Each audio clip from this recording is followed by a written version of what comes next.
Հայաստանի եւ Ադրբեջանի փոխվարչապետների միջև 4-րդ հանդիպումն է լինելու։ Մինչև նոյեմբերի 30-ի հանդիպումը Մհեր Գրիգորյանն ու Շահին Մուստաֆաևը պետական սահմանի սահմանազատման եւ սահմանային անվտանգության հարցերով հանձնաժողովի նիստ են անցկացրել Բրյուսելում, Մոսկվայում եւ հայ-ադրբեջանական սահմանին։ Նոյեմբերի 30-ի հանդիպումը տեղի կունենա Իջևանի եւ Ղազախի հատվածում։ Կառավարությունն ու փոխվարչապետի գրասենյակը տեղեկություն չտարածեցին, թե օրինակ ինչ օրակարգով են հայկական կողմի ներկայացուցիչները հանդիպելու ադրբեջանցիների հետ։ Քաղաքագետ Գարիկ Քերյանը ժամը լրատվականի հետ զրույցում հայտնեց, որ հայկական եւ ադրբեջանական կողմերն անցել են այսպես կոչված էլեկտրոնային դիվանագիտության, հաճախակի ներկայացվում են նախագծեր, որոնք չեն հանրայնացվում։ Հիմա մենք գիտենք վերջի անգամ Ադրբեջանը ինչ է ուղարկել եւ դրան ինչ է պատասխանել Հայաստանը մի երկու շաբաթ առաջ ուղարկելով իր հերթական առաջարկը։ Սկզբունքորեն կարելի է գլխի ընկնել, թե դրանք ինչի մասին են։ Ամենայն հավանականությամբ սահմանագծման սահմանազատման հիմք հանդիսացող քարտեզների, ուրեմն անկլավների եւ էքսկլավների եւ բացառված չէ նաեւ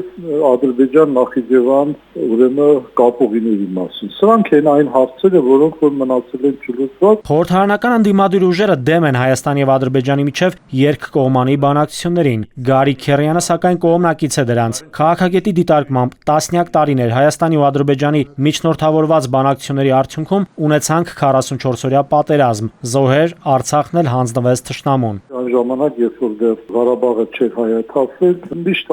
գտնում էի, որ առանց միջնորդների հնարավոր է ավելի շուտ, ավելի դանդաղ, թեկուզ սանտիմետր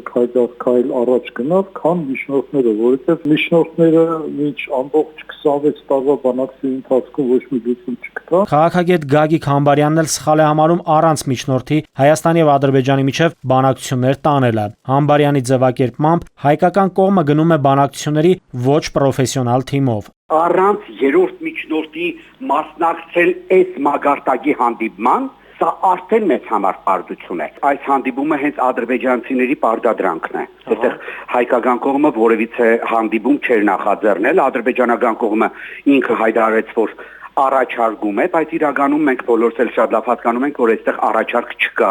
այստեղ պարտադրանք է։ Քաղաքագետի դիտարկմամբ Ադրբեջանը մաքսիմալիստական դրսևորումներ է ցուցաբերելու նոյեմբերի 30-ի հանդիպմանը։ Պահանջելու է տարածքներ Գեղարքունիքի մարզի հյուսիս-արևելյան ուղղության հատվածներից Տավուշի մարզից։ Տավուշի մարզի այսպես կոչված անկլավներն է ուզում Հայաստանից ստանալ, ուզում է նաև փաստացիորեն ամրագրել իր դիրքերը Արտաշենի պահով։ Այստեղ նաև չմոռանանք, որ Հայաստանի Հանրապետությունը, քանի որ համաձայնել է